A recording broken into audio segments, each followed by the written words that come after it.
ماہ ذی الحج شریف جیسے ہی قریب آتا ہے، قربانی کے ایام، حج کے ایام اور ان کی یادیں تازہ ہو جاتی ہیں۔ امت مسلمہ کا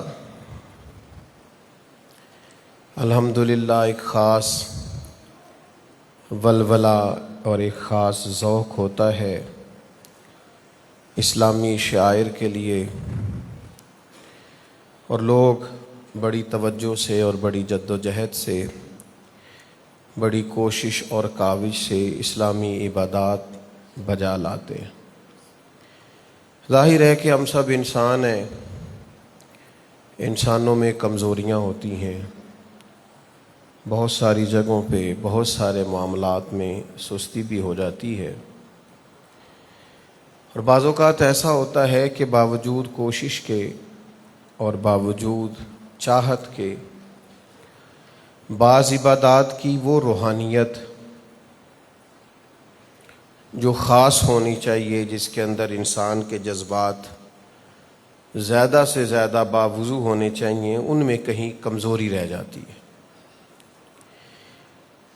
یہ جو قربانی ہے، یہ محض اللہ تعالیٰ کی رضا کے لیے جانور کو ذبح کرنا ہے۔ ظاہر ہے اس کے لیے ضرورت ہوتی ہے کہ کچھ لوگ اس سے پہلے جانوروں کو پالیں، ان کی پرورش کریں، فارمنگ کریں، پھر اس کے بعد وہ اسے لا کے فروخت کریں، خریدنے والا بھی اسے خوش دلی سے خریدے، پھر اس کو ذبح کرے۔ یہ ساری ضروریات ہیں، ضرورت کے مطابق اس کام کو کرنا اور اس سے مناسب نفع کمانے میں حرج نہیں، لیکن قربانی کو کمرشل نہ بنا لیا جائے، اس کی روح کو سمجھا جائے۔ جو لوگ بڑے ذوق سے، شوق سے، توجہ سے، محبت سے جانور لاتے ہیں اور لا کر کے وہ فروخت کرتے ہیں، اور پھر وہ اپنی زبان سے کہہ رہے ہوتے ہیں کہ یہ سنت ابراہیمی علیہ السلام ہے اور اس کو ادا کرنے کے لیے ہم نے بڑے شوق سے جانور کو پالا ہے، ان سے چھوٹا سا سوال یہ ہے کہ قربانی کو آپ نے سنت کہا یا زیادہ سے زیادہ واجب کہا، تو قربانی تو واجب اور سنت ہے، تو نماز تو فرض ہے۔ تو جتنے لوگ قربانی کا جانور پال رہے ہیں یا بیچ رہے ہیں یا اس سنت کی ادائیگی میں لوگوں کی معاونت کر رہے ہیں، وہ بھی اس پر غور کریں، اور جو آدمی سمجھتا ہے کہ میں مالدار ہوں اور میرا حق بنتا ہے کہ میں ایک سے زیادہ قربانیاں دوں اور میں بڑا جانور لوں اور فربا اور خوبصورت جانور خرید کر کے لاؤں اور اللہ تعالیٰ کے حضور میں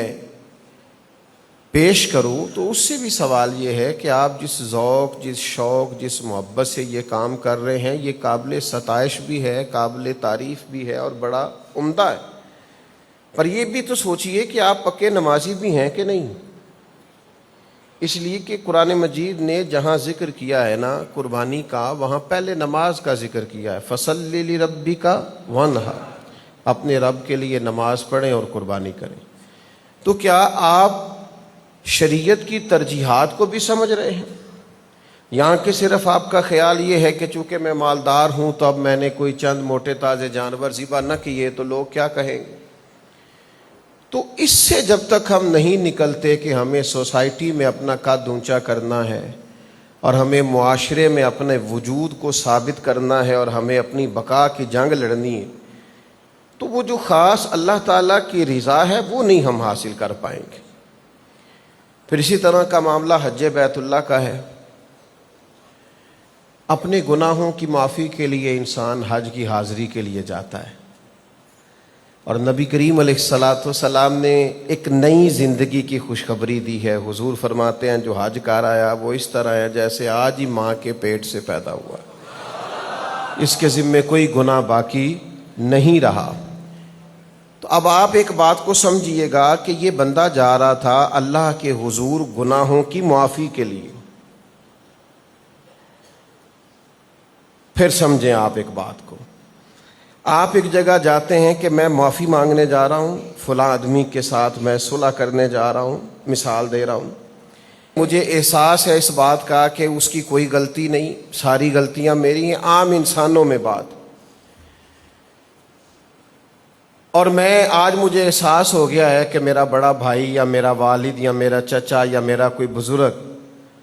مجھ سے اس کے حقوق ادا کرنے میں کوتاہی ہو گئی، غلطی ہو گئی، سستی ہو گئی، اور فلاں جگہ مجھ سے زیادتی بھی ہو گئی ان کے معاملے میں۔ اب مجھے احساس ہوا ہے اور اب میں جا رہا ہوں اس شخص سے معافی مانگنے، اور میں رو بھی رہا ہوں، میں تڑپ بھی رہا ہوں، میرے اندر احساس بھی ہے، اور میں سوچتا ہوں یار اتنے عظیم رشتے کے ساتھ میں نے یہ کیا۔ تو اب وہ معافی مانگنے کے لیے جب میں گھر سے نکلوں گا تو کیا میں سب سے پہلے ایک سیلفی بناؤں گا کہ میں چچا سے ابا سے معافی مانگنے جا رہا ہوں، تو یہ میری جاتے ہوئے پہلی سیلفی۔ پھر اس کے بعد رستے میں بھی میں 2-3 شارٹس بنا کر کے فیس بک پہ ڈالوں گا کہ میں جا رہا ہوں معافی مانگنے فلاں آدمی کے ساتھ۔ تو لہٰذا یہ میرے 2-3 شارٹس ہیں اس لیے کہ میں آج ان سے معافی، اور جب میں معافی مانگ رہا ہوں تو میرا خیال ہے کہ وہ چاچا بڑا خوش ہو رہا ہوگا، 2 آدمی میری ویڈیو بنا رہے ہوں گے کہ جناب میں معافی مانگ رہا ہوں، اور ابا بڑے راضی ہو رہے ہوں گے اور بڑے خوشی کا اظہار کر رہے ہوں گے کہ نہیں بیٹا یہ ٹھیک ہے، یہ معافی ایسے ہی مانگنی چاہیے تھی جو حق ہے، ایسے معافی ہوتی ہے۔ یہ بندے تو اللہ سے بلا مثال و بلا تشبیہ، بندے تو اللہ سے معافی مانگنے جا رہے ہیں جو حج کرنے جا رہے ہیں۔ یا اللہ بھول گئے تھے، غلطیاں ہو گئیں، تیری نعمتیں زیادہ تھی، عبادت نہیں کر سکے، جتنا ہمیں پتا تھا ہم عمل نہیں کر سکے، جتنا ہمیں چاہیے تھا اتنا ہم تیرے حضور بندگی کے آداب بجا نہیں لا سکے۔ ان کو تو روتے تڑپتے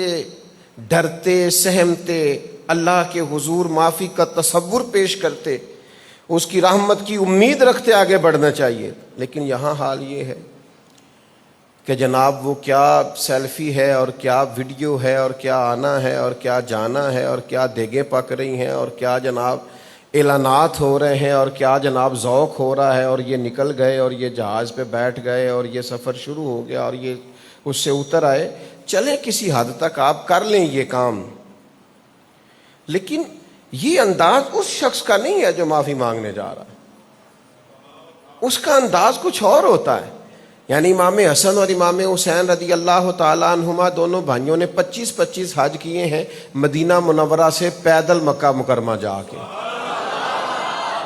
تو امام حسین نے امام حسن سے کہا کہ 1 سال آپ کی صحت مبارک کچھ تھوڑی کمزور ہے تو سواری پہ نہ بیٹھ جائیں، سواری پہ بیٹھ کے چلتے ہیں، حرج بھی کوئی نہیں، اور یہ کہ اس میں کوئی شریعت میں کہیں کوئی پابندی بھی نہیں اور مسئلہ بھی نہیں۔ تو امام حسن فرمانے لگے حسین یہ بتا کہ مجرم جب عدالت جاتا ہے تو اعزاز کے ساتھ جاتا ہے،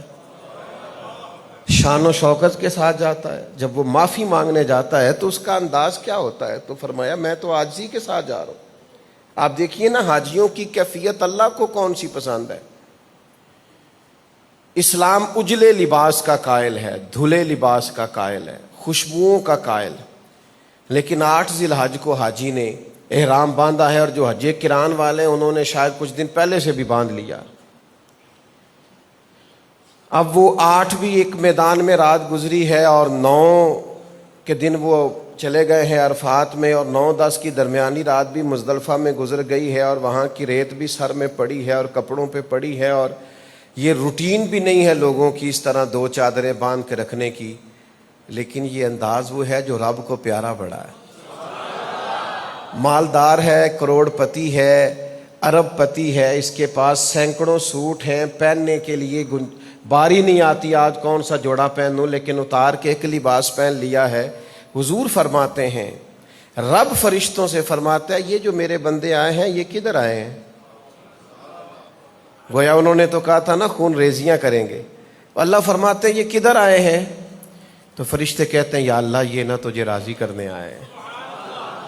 یہ تیری رضا کے متلاشی یہاں آئے ہیں۔ تو رب فرشتوں سے فرماتا ہے گواہ ہو جاؤ پھر میں نے سب کی بخشش فرما دی۔ یا ترغیب و ترہیب میں حدیث موجود ہے۔ تو بھائی جو عبادات کی روح ہے اس روح کو سمجھیں۔ لوگ کہتے ہیں جی میں تو تصویریں یادگیری کے لیے بنا رہا ہوں، تو امام حسن اور امام حسین کی تو کوئی فوٹو نہیں حج کرتے ہوئے، سب کو ان کے حج یاد ہیں کہ نہیں؟ 60 حج جو حضرت فضیل بن عیاض نے کیے تھے اس کی فوٹو تو ایک بھی نہیں، تو دنیا کو وہ یاد ہیں کہ نہیں ہیں۔